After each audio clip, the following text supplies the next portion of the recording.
Hi, welcome back to PC Builder. I'm Jason. This is the best gaming CPU 2023 in July. What is the best price and performance at the budget, mid-range, and high-end right now in July of 2023? And man, CPU prices have been slashed on the Ryzen side, and they are totally bonkers on the Intel side. We'll also go through the Ryzen 5600X 3D launch, as well as 14th gen Intel finally coming. Remember, if you get value out of the video, please give it a like because it makes a huge difference to the channel. And of course, subscribe, click that bell icon. That way you get notified when we release cool content. With that, let's jump into it. This video is sponsored by Deepcool and their new Assassin 4 high-performance air cooler. Using an innovative airflow system, the Assassin 4 allows you to maximize good looks and cooling performance, giving you maximum RAM height compatibility and visibility. The 7 heat pipe dual tower design provides ultra performance, or with the slide of a switch can provide maximum quiet. And installation is a breeze using the simplified brackets and included screwdriver. You don't have to sacrifice great looks for high performance. Check out the Assassin 4 today using the link in the video description. Before we jump into CPU pricing for July 2023, let's first go over this huge bundle deal that's being offered.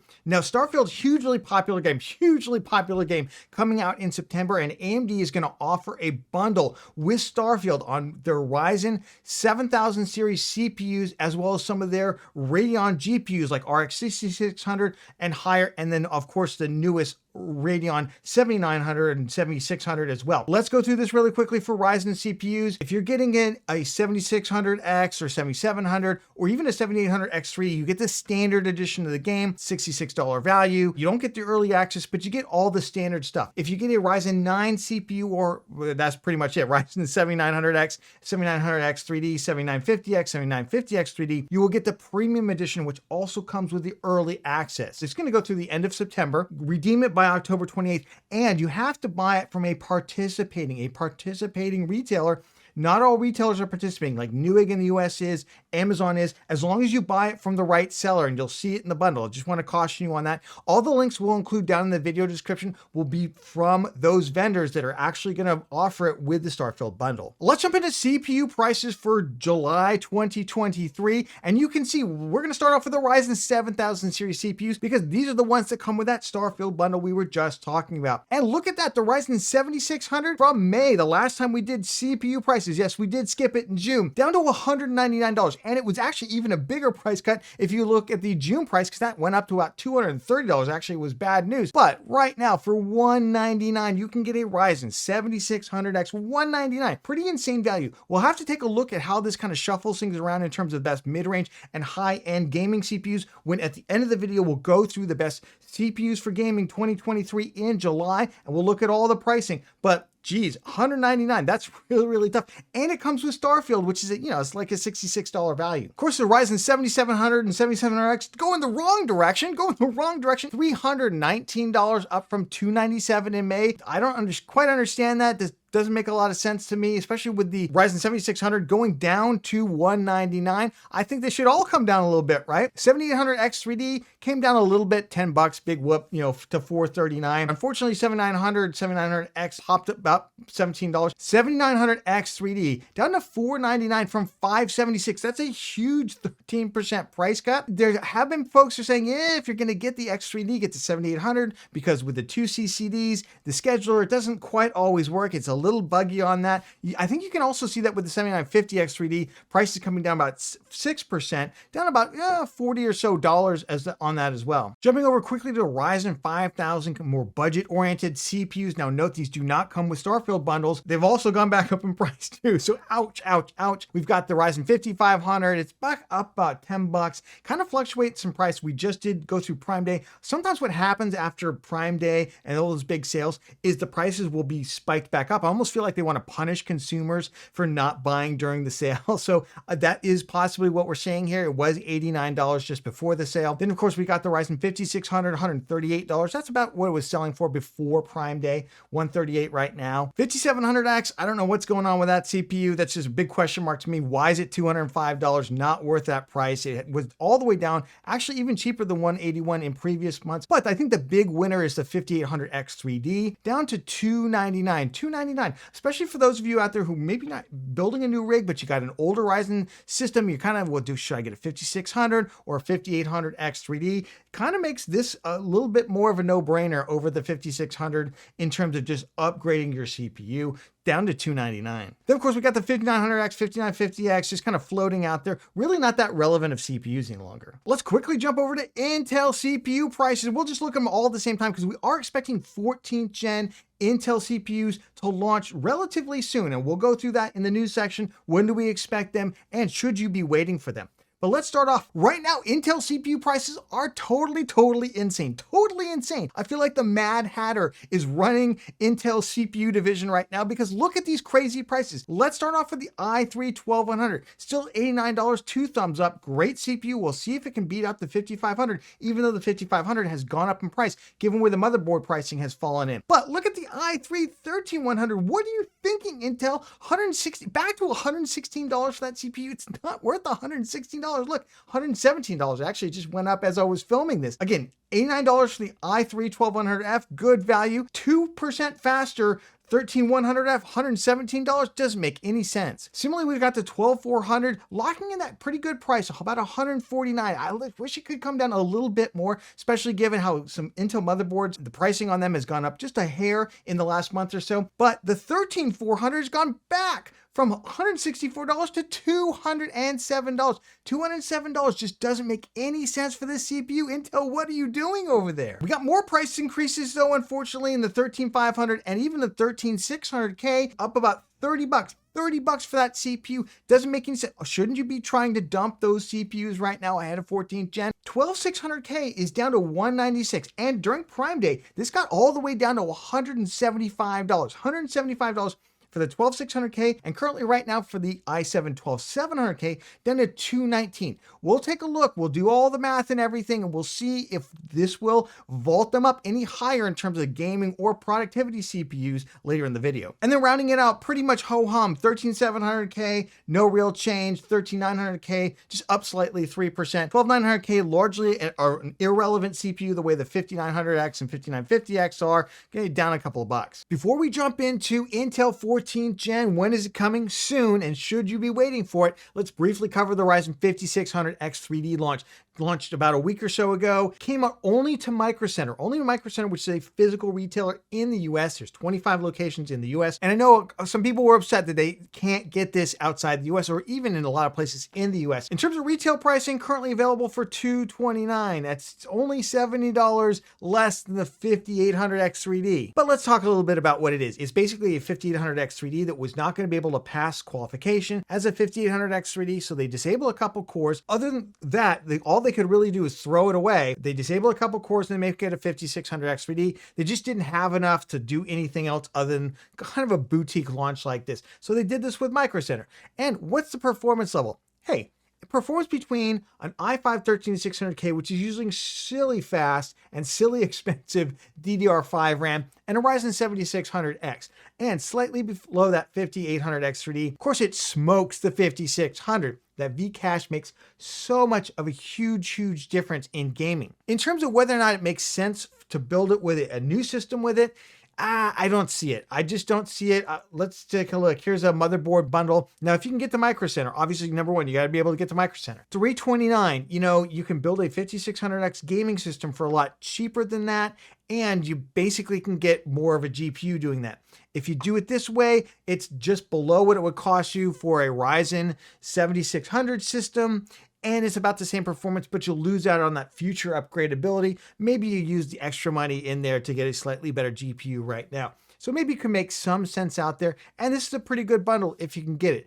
But for most folks, I think with a 5800X 3D at $299, I think most folks are going to want to upgrade to that if you're already on Ryzen 2600, 1700, 3600, something like that. That's the CPU that you're going to want to go to instead. But it is kind of a neat little part if you can get your hands on it. All right, let's talk about Intel 14th gen launching more than likely in October. That's the leaks we're hearing right now. We'll talk about the performance. Should you be waiting for it? Let's first talk about how this is going to go down. More than likely, it's going to be announced by Pat Gelsinger, Intel CEO. September 19th and 20th at the Intel Innovation Event. This is what happened last year. You'll remember last year the CPUs were immediately available because Ryzen 7000 had just launched. This year, without a Ryzen launch on the AMD side, we'll probably see a couple weeks. Probably see these CPUs available in October. That's usually typical to get everything ready for retail.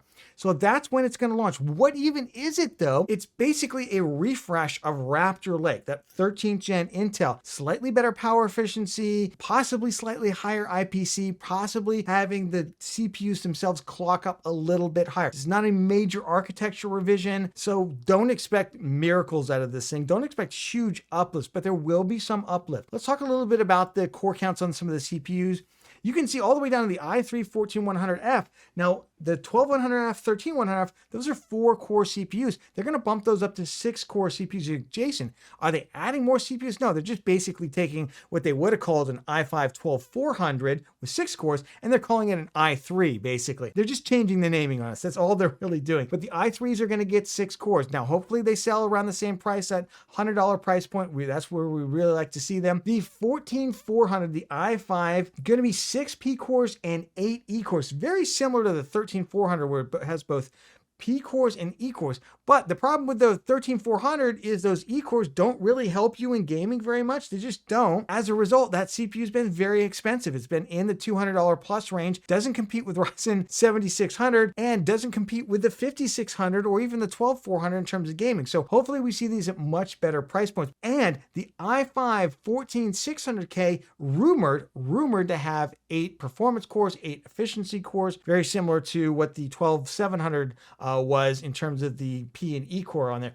But we'll have to see final core counts on these things. And if you're primarily a gaming user, will it even matter for gaming? They keep adding more and more efficiency cores. Doesn't really seem to matter that much more for gaming. And it's really about how high they can clock those cores, how much IPC they can get out of them. In terms of the overall uplift, I'm going to throw this up here. Raptor Lake is the light blue bar on the left. These were leaked by Igor's lab. I'll leave a link to his article down in the video description. And we're looking at anywhere from like a 3, maybe 4% single threaded uplift, and multi-core could be quite a bit more. The dark blue bars are for Arrow Lake. That's an architecture that's not coming this year. It's coming possibly next year, late next year. It's at least a year away, maybe even longer. So look at those light blue bars, really not that much more above that black line, which represents the 13900K, but it is slightly more performative. In terms of pricing, we don't expect pricing to be that different. I would love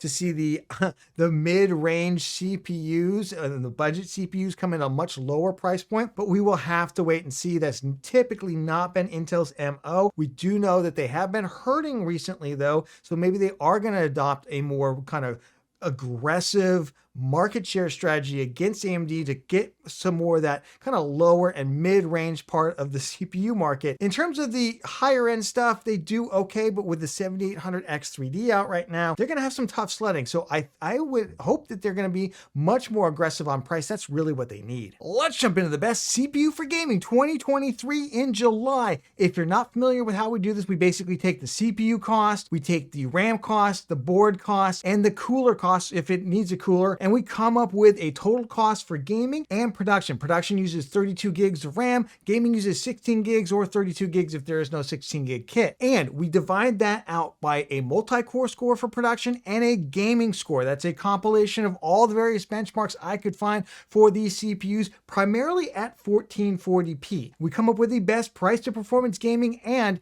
production CPUs. If you want to use this spreadsheet, I'll leave a link to it down in the video description. Jump in here, put your pricing in instead. In terms of platform costs in July, continue to come down from the previous iteration in May. Motherboard prices continue to fall, except for the cheaper B660 motherboards, which for some reason have gone up just a little bit. Kind of hurts Intel on the budget side. DDR5 RAM continues to fall very, very quickly. DDR4 at the very budget level has kind of flattened out, but the premium kits 3600 series CL16. We've seen more price decreases on that. Coolers remain about the same, a little bit more expensive this month. Overall prices continue to come down for all the other components. Let's jump into the best budget gaming CPU 2023 in July. This is where the total platform price is less than $400. And look at that, the Ryzen 5500 just kind of maintaining a very, very slight edge over the 12100F. Basically, it's about $24 cheaper, same level of performance. The dividing line really is, unfortunately, those B660 motherboards, for whatever reason, have come up another $15, sometimes $20. While the Ryzen 5500, you can still find relatively affordable B450 motherboards out there, $2.10 on that. If you're looking for slightly more performance, the 5600 kind of can't be beat right now. It's $2.31. It's not that much worse off in terms of price to performance than the 12100F, and it gives you more overall performance for not that much more money. The rest of the CPUs on here, 13100, 12400, they just kind of maybe in your region if the pricing is different, especially for B660 motherboards. 12400 might be a good investment. The 13100 just needs to go back to its original price. 12600K starts to sneak up on this list with those big price cuts, but still, even with cheap DDR4 RAM and using a cheaper B660 motherboard instead of Z690, yeah, it still isn't quite there. Needs some more price cuts, and we need to see those Intel motherboards come down a little bit more. Jumping over the best mid-range production CPU where the multi-core score is 170 or greater and the price is less than $700 for the platform. Look at that, those price cuts on the i7 12700K and i5 12600K. They look like they're paying off. 13500, even with its terrible price increase, still remains really, really good if you are on a budget and you're a professional. You're working 40 hours a week doing things that require a lot of multi-core work, and you don't have a ton of money to put together a production PC. Pretty good. Not terrible in terms of gaming either. So you might consider those hybrid, although the 13600K, again, for gaming and for production together, that was really, really tough to beat. The Ryzen CPUs, they're just not really competitive here at this price range for this performance level. Jumping over the best mid-range gaming CPU with a gaming score is 120 or greater, and the total price of the platform is $650 or less, about $200 more than we were looking at before in terms of gaming. And look at that, the Ryzen 7600 just absolutely dominant here. $199 on the CPU, incredibly performative CPU, and at the same time, DDR5 RAM has come down hugely to the point where you can get 32 gigs of fast DDR5 RAM for like 80 something dollars, only about $30 more than you can for DDR4 16 gigs of fast RAM. So it's crazy. Budget B650 motherboards continue to be introduced, and B650 motherboards overall just continue to decline in price. That's why it's so cheap. Ryzen 5700X,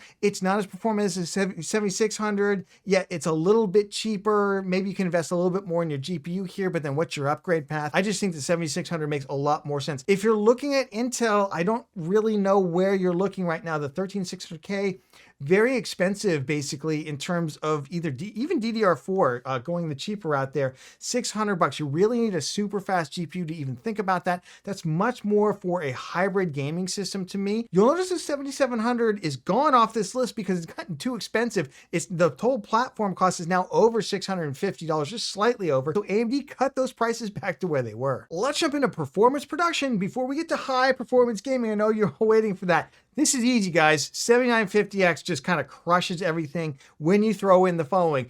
Obviously, it's got Starfield if you're into Starfield, but even if you're not, right, it has a future upgrade path. Cost of $901 versus $945 for a similar 13900K equipped build. That's actually DDR4, by the way. If you want a full DDR5 faster one, it's even more expensive on the Intel side. Price of performance just continues to erode, and there's no future upgrade path. You would not drop a 14900K in there. You might wait for the 14900K if you want a couple more percent performance, but 7950X just seems to make so much more sense. But let's look at the other parts on this list. 7900X, on the other hand, really doesn't. You're only saving $170 on the platform cost. Find that $170 and go with the 7950X. Similarly with the X3D CPUs, the larger core count ones, I don't really get them either. The 5950X clearly really has kind of, it's gone the way of the dodo at this point. So really, it's kind of the 7950X, at least until we see performance from that 14th gen. Let's jump into the best high performance gaming CPU 2023 in July. Remember, all the Ryzen 7000 CPUs come with at least the standard version of Starfield, and the Ryzen 9 ones, which I'm not sure you'd buy, but the Ryzen 9 ones will come with the premium version. Now, yeah, just look at this list. It's like all Ryzen except maybe the 13600K as a hybrid system. If you also do a lot of production in there, that might make some sense. A DDR5 equipped, for a $4.44 gaming price performance. But the 7600X kind of has you covered mid-range to maybe the top of the mid-range. The 7700X, if you want to go up a little bit in terms of performance, a little bit more expensive because the 7700 got more expensive while the 7600 got cheaper. So the gap between the two definitely grew. And then if you want the best of the best of the best in terms of gaming, and honestly, also no slouch in terms of production, 7800X 3D just makes tons of sense. $771. Frankly, if you're going to spend $651 on the Ryzen 7700 setup, I would probably find the extra $120 and go with the 7800X 3D, unless that somehow forced me to go with a smaller GPU because of my budget. That's just me. You could certainly look at going to the 7700. Remember, you don't have to get max this generation. You can always max out next generation. Instead, you can drop in that upgrade. That's the great thing about Ryzen. And honestly, that's why, unless you're like super production focused also with maybe the 13600K or the 13700K, I don't see the point of a lot of these Intel CPUs here. We'll see when 14th gen comes out. Doesn't look like we're going to get that much of a performance uplift. I wouldn't also get any of the higher core count Ryzen CPUs. Even the X3D, like the 7900X 3D or 7950X 3D, just don't seem to make any sense to me. Yeah, the 7950X, it's nice if you also mainly do production and you're getting at that. And you're like, oh, look, I'm also getting a good gaming CPU, but that's not where I would start for gaming. Remember, if you're going to go with Ryzen, I go 7600, then 7700, then 7800X 3D, and you're done pretty much. Let's play everyone's favorite game. Should you buy now or should you wait? Well, honestly, it's always a little complicated when you got new CPUs coming down the pike. That being said, honestly, 14th gen doesn't look like it's worth waiting for, particularly on the gaming front. An argument might be made on the production front. So then what do? Well, at the budget level, remember, your number one goal is to get the biggest, fastest GPU you can in a new build, and then just get a CPU that won't bottleneck it. And in particular, in 2023, you want to make sure to get to 10 or 12 gigs of VRAM as quickly as possible before you upgrade that CPU. So the i3-12100F, the Ryzen 5500, they are fantastic budget gaming CPUs. The 5600 offers a nice little boom in performance for not that much more money. The i5-12400, I wish it would come down in price. If you're in a region where that's priced better than the 5600, then go that way instead. The rest of the CPUs you just kind of forget about. At the mid-range, honestly, the Ryzen 7600 for $199 comes with Starfield.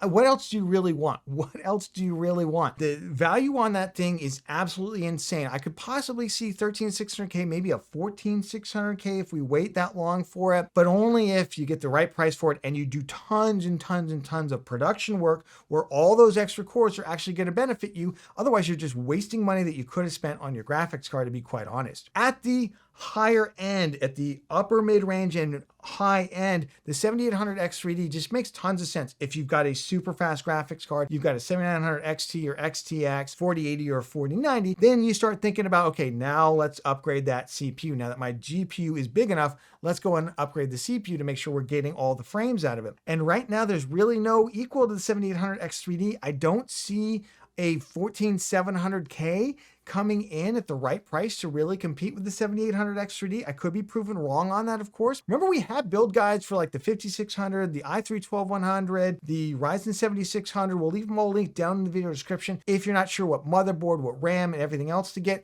check those out. Remember, if you got value out of the video, give it a like. This makes a huge difference to the channel, especially this guy right here. And of course, subscribe and click that bell icon. That way you get notified when we release cool content. Mr. Bear, you want to come back? 30 more seconds, I promise. Speaking of great content, did you see our July best builds? We go through 3 amazing builds, starting at a $645 1440p build, a $1,000 high FPS 1440p build, and an insane 4K gaming build. Check it out right here. They're a lot of fun, and we'll catch you on the next one.